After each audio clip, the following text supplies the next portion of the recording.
C'est un incontournable de la gastronomie régionale. En ce début d'automne, le Brie est à l'honneur avec des fêtes dédiées ces prochains week-ends en Seine-et-Marne. Bonsoir Antoine Delcourt. Bonsoir. C'est donc un Rue des Archives gastronomiques que vous nous proposez ce soir. Et si je devais vous raconter toute l'histoire, Marlène, il me faudrait beaucoup de temps. Le fromage de Brie, qui tient son nom de cette région ici autour de la Seine-et-Marne à la base, est connu, tenez-vous bien, depuis le Moyen-Âge. La Révolution française, elle, l'a consacré comme le fromage du peuple par excellence. Il est fabriqué à Meaux, à Provins, à Melun ou encore à Coulommiers. Et dans chacune de ces villes, en effet, des fêtes populaires sont organisées depuis des lustres autour de ce fromage. Écoutez. Monsieur, quelles sont les qualités que doivent avoir un bon fromage de Brie? Un bon fromage de Brie de Seine-et-Marne, je précise, parce qu'il y en a tellement dans toutes les régions, que le Brie de Seine-et-Marne doit surtout, avoir une pâte extrêmement souple, une fleur blanche, pointillée de rouge, être franc de goût et avoir ce qu'on recherche surtout, c'est ce petit goût de noisette qui est caractéristique à la Seine-et-Marne. Et comment s'organisait, Antoine, la production d'antan ? Alors, au tout début du XXe siècle, il y avait encore autant de fromages de Brie que de fermes. La Seine-et-Marne nourrissait alors plus de 100 000 bovins et produisait des millions de fromages par an. Oui, mais dans les années 50, le cheptel est divisé par deux. Malgré tout, il y avait encore des entreprises pour poursuivre le travail artisanal, comme ici, regardez. La fabrication d'un fromage dure une journée entière. Elle commence dès l'arrivée du lait, qui est d'abord réchauffé, tandis que les bidons sont lavés automatiquement.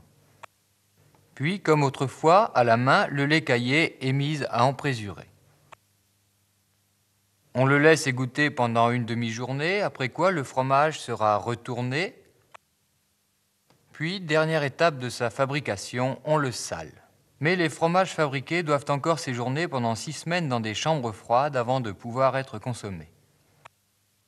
Et aujourd'hui, comment se porte la filière ? Alors, il y a encore une petite production dans notre région, mais il faut le dire, près de 80% du Brie de Meaux, par exemple, est désormais fabriqué en Meuse par 3 entreprises seulement. Le Brie de Meaux, qui, avec celui de Melun, a quand même reçu une AOC et une AOP en 1992.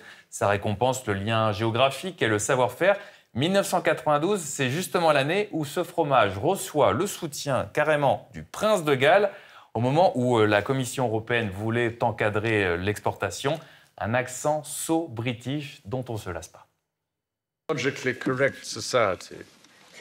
What will become of the Brie de Meaux, the crottin de Chavignon, or the bleu d'Auvergne in a microbe-free, progressive, and genetically engineered future? What hope is there for the old-fashioned forme d'Ambert, the malformed Gruyère, the Comte, or the odorous Pont-l'Évêque? Allez, pour se faire plaisir, Antoine, une petite recette quand même. Oui, en parcourant les archives, j'ai retrouvé ce reportage dans une fromagerie qui propose du Brie de Montreux avec une belle astuce pour le mettre en valeur.